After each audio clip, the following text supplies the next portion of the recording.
thinking about making a career change, but you're waiting for the perfect moment? Are you staying in a role that's not a fit because you're afraid of the unknown? Are you telling yourself stories about what needs to happen before you can transition?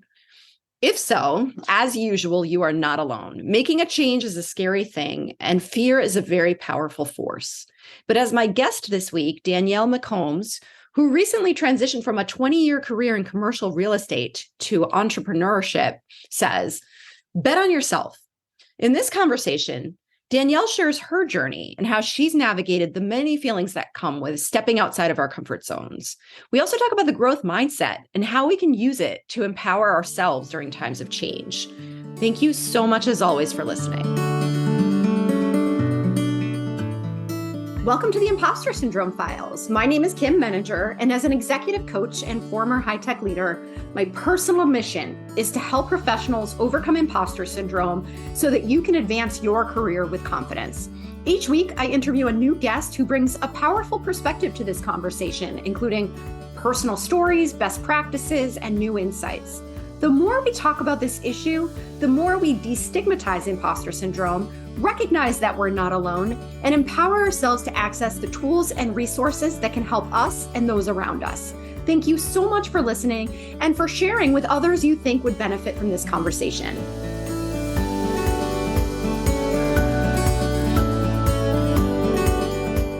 Danielle, it's so great to see you again. Thank you so much for being here. I'd love to start by inviting you to introduce yourself. Well, Kim, thanks so much for having me. I'm really excited to be here. So I am Danielle McCombs. I am a native New Yorker who currently resides in San Francisco. I spent 20 years of my career in commercial real estate, and just over a year ago made a transition to be a life coach. And it has been an amazing ride so far and has been really exciting, just the journey that I've been on for myself, learning so much about myself and then learning how to help others on their journey as well. So I want to tackle both sides of this. I really want to understand, having spent 20 years in the commercial real estate space, which I'm going to make an assumption that is in some ways is male dominated, right? What was that experience like for you? How did it feel to be a woman in that space? And what are you aware of things that you did to try to help you through some of those challenges? For sure. So I started my career at a nonprofit and I was there for 9 years. And the nonprofit was a diverse workplace with many women running the organization. It was my first experience outside of college. And I just thought this was how the world was. It's like, oh, this is great. Look, women are empowered. People of color are empowered. This is just, and it was a great place to be. And part of that was it was in the nonprofit space, which attracts more people of color and women. But I didn't know that because this was really my first corporate experience. And I grew up there. I was there for 9 years. While I was there, I went to NYU and I got my master's in real estate, which was definitely a heavily male-dominated program. But I still was in this like bubble of like, oh, this is great. Like everybody's so different here. And then I left and I moved to a company that was almost all men, predominantly Orthodox Jewish men. The company was run by. And so there was a whole lot of different things there. It was like one being the minority as a woman, being the minority as not being Jewish, and then just being in this other part of the industry. It was very jarring for sure. When I got there, it took a long time. And I don't know that I ever got used to it, but I just kind of was in it. And so when you're in it, you can't really tell what's going on. And then I left and I realized how weird that environment was and how I was one of the only women at the level that I was at. So there wasn't a lot of women around me. So you felt like you didn't belong. You know, I felt like I didn't belong on many different levels, but I was good at my job. But I also didn't necessarily always feel that way because I didn't look like everyone else. And there wasn't the same respect there that there was for men in the industry.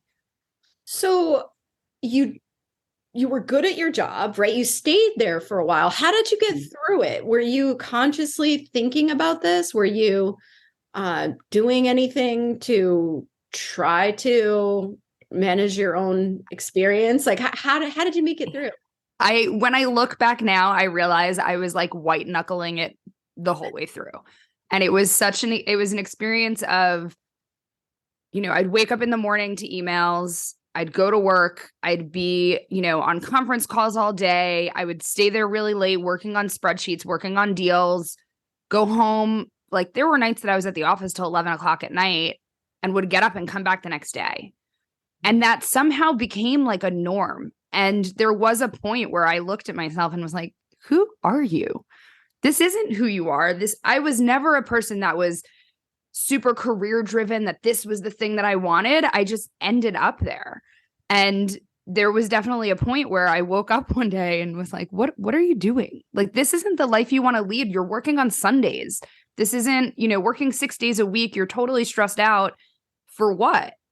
And then I got a phone call from a recruiter that was calling me to tell me he had this job in San Francisco to work for a startup. And I will say the first couple times he called, I kind of ignored him. And then I feel like he caught me on a day where I had just had it. It was like a Friday afternoon and I was exhausted. And he called him and said, just give me 10 minutes of your time. And so I talked to him and he told me about this startup in San Francisco and how this could be such an amazing opportunity. And that was a moment that really just changed things for me because I could see different possibilities. And it was at first my thought too was, I'm not moving to San Francisco. Like my entire life is in New York. I'm from New York. My family's here. My friends are here. But it sparked this thing inside of me of why not? Why can't I do that? And it took months. I think I spoke to him the first time was in July of 2015. I didn't move to San Francisco to April of 2016. But starting those conversations and just starting the idea of the possibility that there's something else out there. And I will also say I was sold the dream of working for a startup of, in a couple years, it'll IPO and you'll be a millionaire. And spoiler alert, I'm not a millionaire. But it opened this opportunity for me to do something different. And it was a way to kind of go into a different part of the world that I was excited for. And not just California, but like a different part of like the real estate industry of being in a startup and the excitement of that. I learned a lot while I was there too. It's not all that exciting sometimes, but it made me make this move and come to a whole different world that I live in out here. I think that there's a really important lesson in what you just said, and that is take the call. Mm-hmm. Unless you know for a fact that it is absolutely not a fit and, doesn't look legitimate or something like that, even if you think you're 100% happy in the job that you're in, take the call because you just don't know what you don't know, right? And though I always think of it as at the very least, if you decide it's not for you and you want to stay where you are, it reinforces that you're in the right place. Now you have additional data to support that. But we get so narrowly focused on where we are. And to your point, right, like we just assume that this is the way the world operates. We don't necessarily have a lot of diverse experience in how different workplaces function. And we take at face value that certain things have to be the way they are. And, until we know otherwise, we may be staying in a place that's not the right fit. Right. And if you would have asked me 8 years ago and told me that I would be living in San Francisco and I would be starting my own business, and I would have told you were insane because I couldn't see it. This was my world, and my world was so narrowly focused. And now that I've made these changes, and there's been a lot of them, but I'm more open to making the change. When you make the first move, the next one isn't as scary. And packing up my life and moving across the country was really scary. But I can't imagine my world. I can't imagine my world without it now. So now that you're not there anymore, you're going to stay in San Francisco? I mean, hopefully my mom's not listening to this, but for the foreseeable future, yeah, I've been here for almost 7 years now. And I when I came out here, I figured it would be like a 2 to 3 year experiment. And I don't know where else I belong right now. This feels like it's where I'm supposed to be. Wow. And so let's talk about life coaching. How do you get from commercial real estate to life coaching? So part of this is, I think part of this journey started, I was introduced to you by my friend Christy, who I host the podcast, The Opposite of Small Talk with. So starting this podcast with Christy changed the way that I saw the world as well. I wasn't a podcaster. I didn't know anything about that, but she asked me to do this project with her, and it has turned into my favorite thing to do. Where we get to talk to all these different people about personal and professional growth. And a lot of the people that we talked to were coaches. And their story was very similar. And I would imagine you can relate to the story as well, was I did the things, I had the job, I had the title, I had the money, and I wasn't fulfilled. This wasn't what it was. And all of these people had made the pivot into coaching in some way, and speaking and workshops and writing books and TED Talks and all of these things that we were talking to these people. And it sounded so exciting to me. And so that kind of just opened up this other world to me. And then I hired my own coach because I realized there's something else out there, but I don't know what it is. And I've been in this world for so long. I need someone else to help me see the other possibilities. And so in June of 2021, I started working with a coach. And pretty quickly, I realized I want to do what you do. And so all of the things that he was helping me see about myself and helping me realize the realizations that I was coming to were so powerful and were changing the way that I was seeing the world and the way that I was interacting with the world, that I was like, everybody needs this, and I want to help people do it. So I left my job. I sometimes can be an impulsive person, and figured like, this is what I want to do now, and I have to do it. And so I left my job at the beginning of 2022 and started taking classes through the Coactive Training Institute, CTI, and received my certification earlier this year. So I went through the process pretty quickly, took all their classes, and then went through their certification process. And I started taking on clients last year, and it has been so rewarding just to be able to help people see themselves the way they really are, and not the way that the lens that they're looking through it, and see the possibilities that are there. And that's the thing that's helped me, is being able to see the possibilities. Like I said, if you said to me 8 years ago, you'd be living in California, my brain couldn't handle that, because my brain was like, you're a New Yorker, you live in New York, that's what you do, this is who you are. And now there's a possibility, like when you said, are you going to live in, here for, is this where you're going to be? Like, I don't know. Like for right now, yes. That my answer is always like, for right now. But I can see the possibility of living somewhere else, like moving abroad or moving, So just, I think taking the action, but then also being open to the possibilities of what's really out there has been exciting. Well, and you're making me think about too, because I know you and Christy are both big on growth mindset, right? So tell me how that fits into this conversation. Yeah. So I'll credit Christy with really introducing me to this topic, because that was one of the things that she kept talking about as we started the podcast. And once I realized what that really is your confidence in your ability to learn. Doesn't mean that you know everything. It doesn't mean that you have to know everything, which is actually the best part of growth mindset. It like frees you from feeling that you need to know everything. And I think when I think back of the first time I really found a growth mindset, it was when I moved to San Francisco. Being a lifelong New Yorker, part of your thing of being in New York is you know where everything is in New York, and you know how to get everywhere. You know where everything is. You know where the best restaurants are. You know each neighborhood, all of these things. And if you don't, you make it up, because you don't want anybody to think that you're not a real New Yorker. And then I moved to San Francisco and I didn't know where anything was because I had visited here a few times, but I did not live here. So I, had to ask people, where was the grocery store?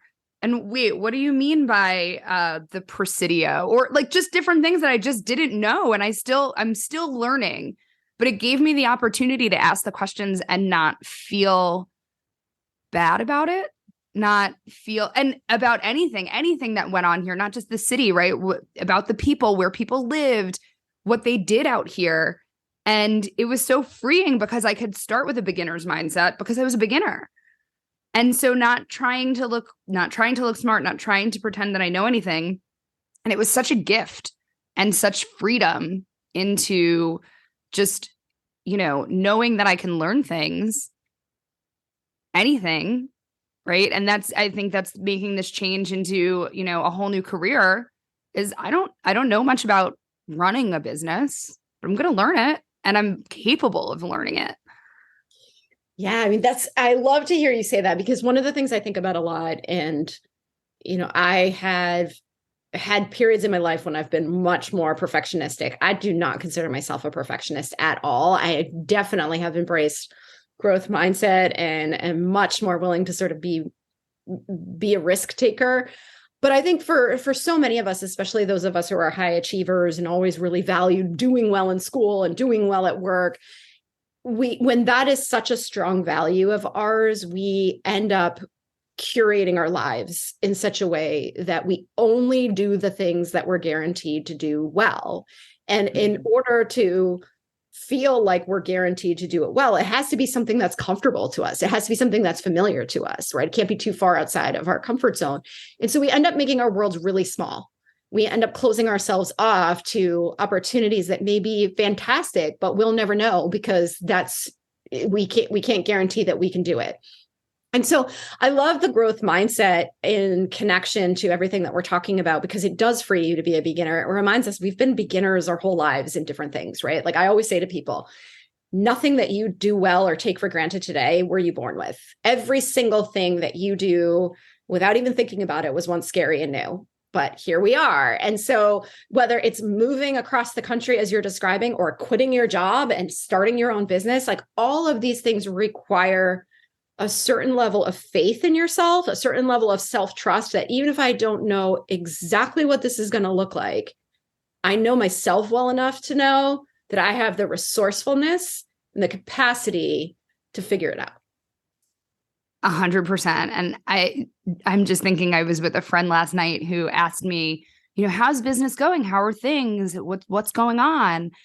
And I was just really honest of, sometimes this is really hard and I need some more clients, right? Like just I was being really honest with her and she was talking about, being an entrepreneur and what that means and how, it's really uncomfortable. So she's like, so are you comfortable with that?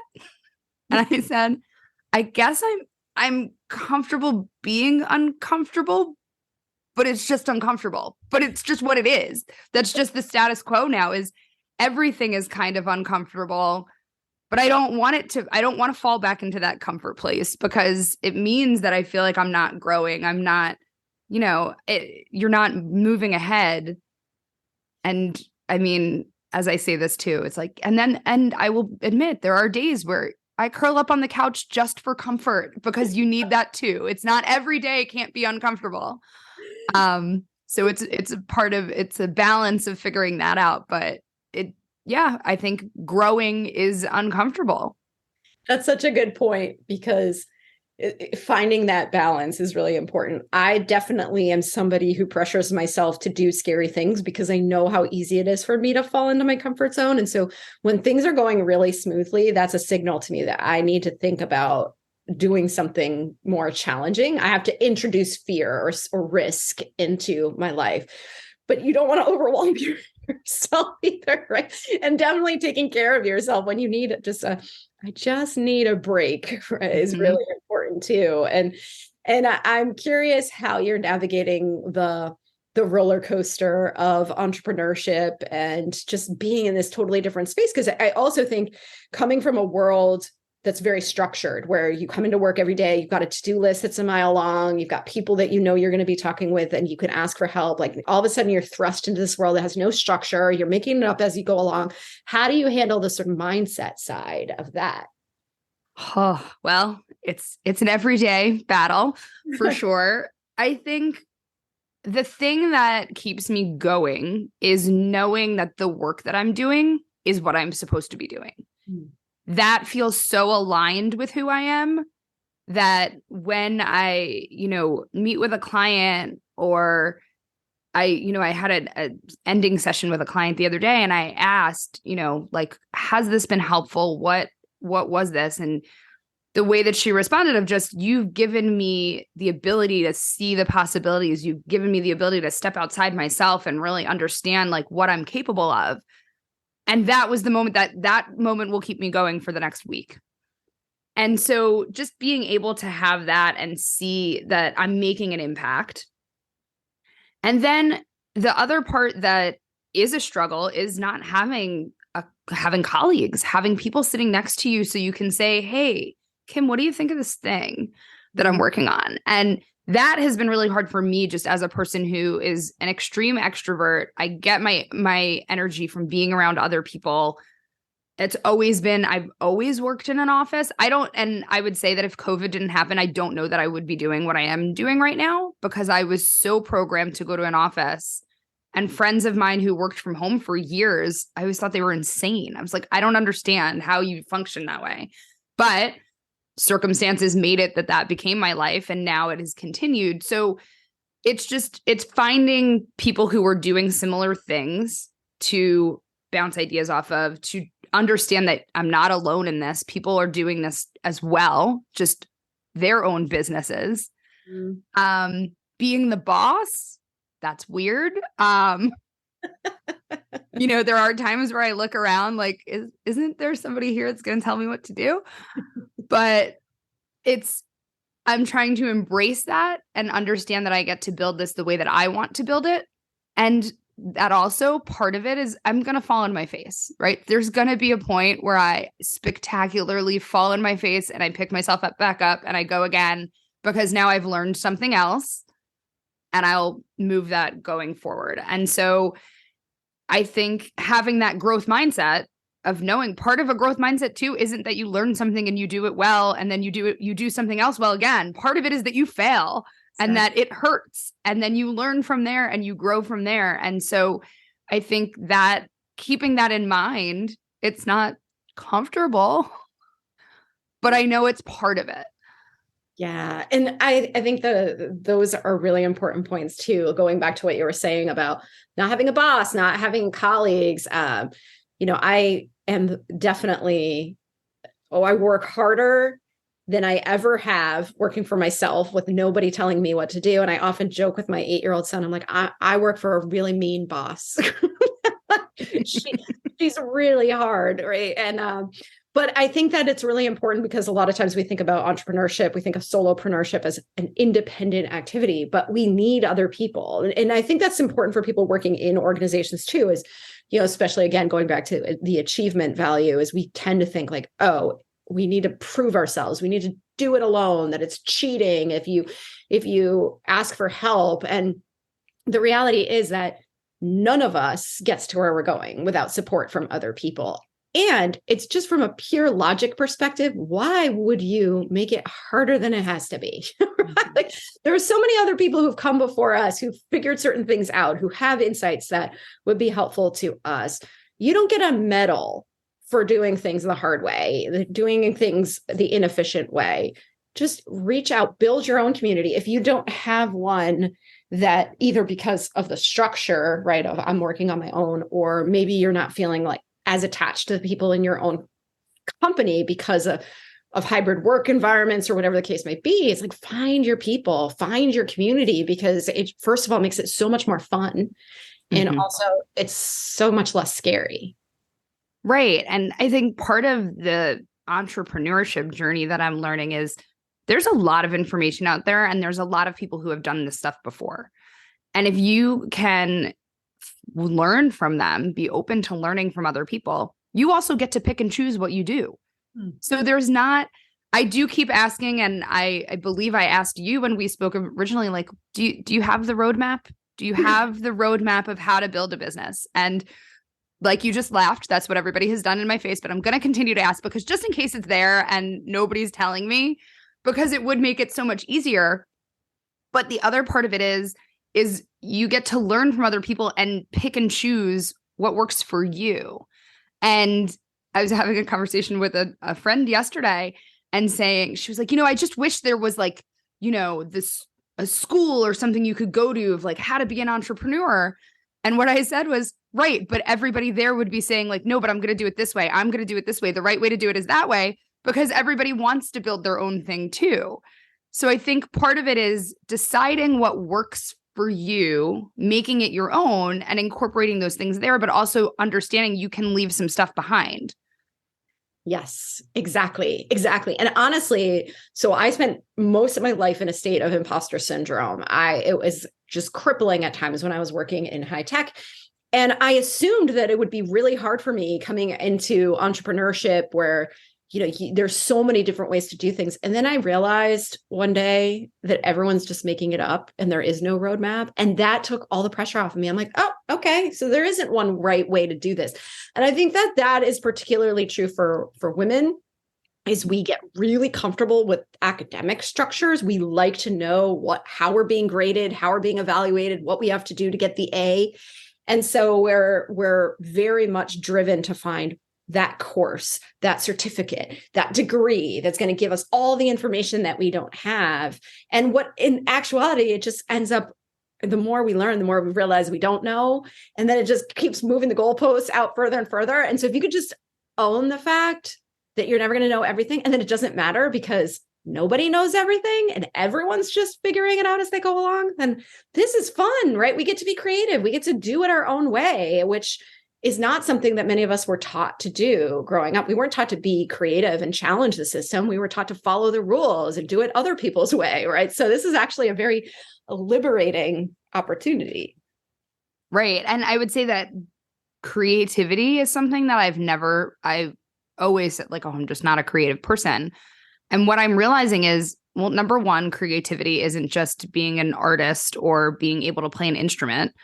It's many different things.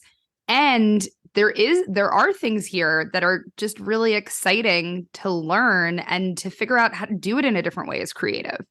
And I'm starting to learn different ways that I am creative, of writing or speaking. And I have like a giant notebook here with all my colored pencils that I'm like writing things in, and just stuff is coming out where I never gave myself the opportunity to do that before because I needed to make deals and, get people money and do spreadsheets. And that wasn't the same. I didn't have the liberty that I do now.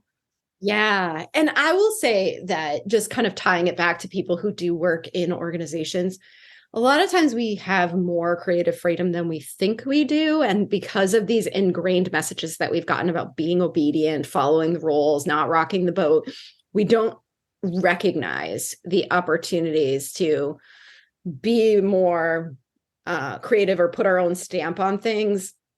And I've been thinking about this a lot, because when you think about it that way, you're actually stifling innovation. If we're just trying to follow someone else's rules, we're never going to create anything new. We're never going to break out of the mold. And so, obviously we're talking about the freedom that comes with entrepreneurship in a different way, but I also want to encourage people who work within organizations to think about how can they shed some of that sort of rigidity and that attachment to there being one right way to do things, because often the expectation is that you're the one that's coming forward and saying, I have an idea. I have a new way of thinking about this. Obviously, every organization has different values and different norms around how we do that.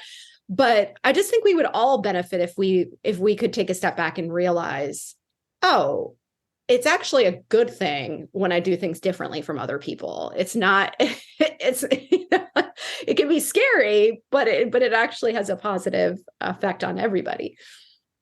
Right. Well, if you get to learn from other people, and even if it's not it's not going to be the way that we end up doing it, it opens up the possibility of then being able to someone else could stand up and say, hey, but what if we did it that way? Because you've allowed that creativity. You've allowed people to think in a different way.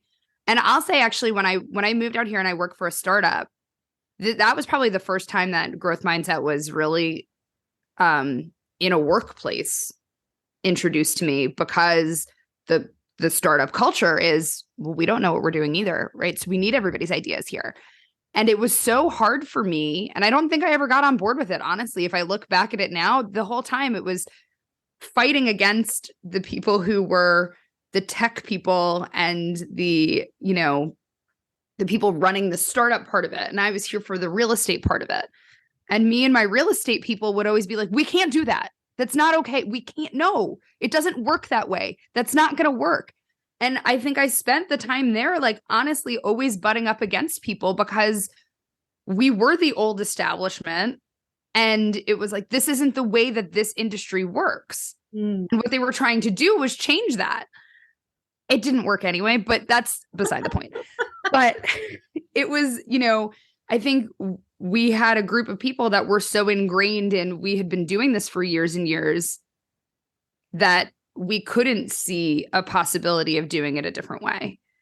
And it's interesting to look back at that now. If I were to step into that job now, I think I would be very different in that role and be more open to being more creative.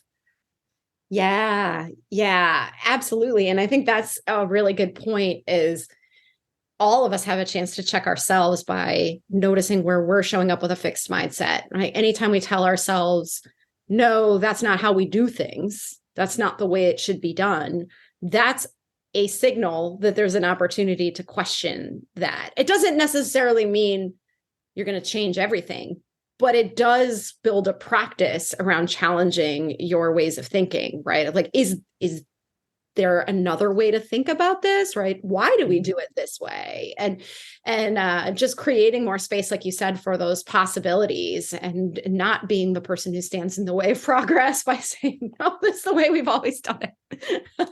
Right. Let that be the signal of the minute you say, no, this is the way we've always done it, to really stop yourself. To consider why is this the way we've always done it? And what are the other possibilities? But I'm just thinking of like the epic battles that we had at that job of saying, no, you can't do that. And how that probably wasn't the best route. You think about it, we'd all be riding horses right now. Exactly. So I'm curious, Danielle, given everything that we've talked about, do you have advice for anyone else who's thinking about making a change right now? Anything else that you think is important for people to be thinking about, especially since we know that the comfort zone is a really tempting place to stay? Yeah, I think that bet on yourself, because I think, and it's been such a pattern that I've seen with my clients. They've all been so different, but they all have so much more inside of them than they give themselves credit for. And I think that it's way too easy to fall into that comfort zone of, okay, and like you said, my world is small, so I can dominate this world. But if you can open up to there's possibilities out there, and it probably will be a little bit harder, but it's going to be so much more rewarding, of just that things don't have to be in that little box. And you are much more capable than you think you are. So those would be the two things: of give yourself credit for the things that you've accomplished and the challenges that you've overcome, and knowing that you could do that again, and that there's possibilities out there that you can't even see right now. But if you give yourself that opportunity to take those couple steps forward and look around, there's a lot more out there than what you're allowing yourself to do right now. I love that. That's such an inspirational place for us to wrap up today. And I wanted to do so by asking you, where can people find you if they want to learn more about you and stay connected? Yeah, so you can go to DanielleMcCombs.com is my website. Connect with me on LinkedIn, Danielle McCombs on LinkedIn. And also my podcast is The Opposite of Small Talk. And so you can follow us on Instagram at The Opposite of Small Talk. And our website is the opposite of small talk, and you can find us anywhere you listen to podcasts. So it's my favorite project that I do, and it has opened my world in so many different ways. So I would love for people to listen and, come learn with us. Thank you so much, Danielle. It's been so great to talk to you today. Thanks so much for having me, Kim. I loved this. Thanks so much for listening to the Impostor Syndrome Files. If you would like to continue this conversation in a safe and trusted space, I would love for you to join my virtual discussion group every Thursday at 12 p.m. Eastern.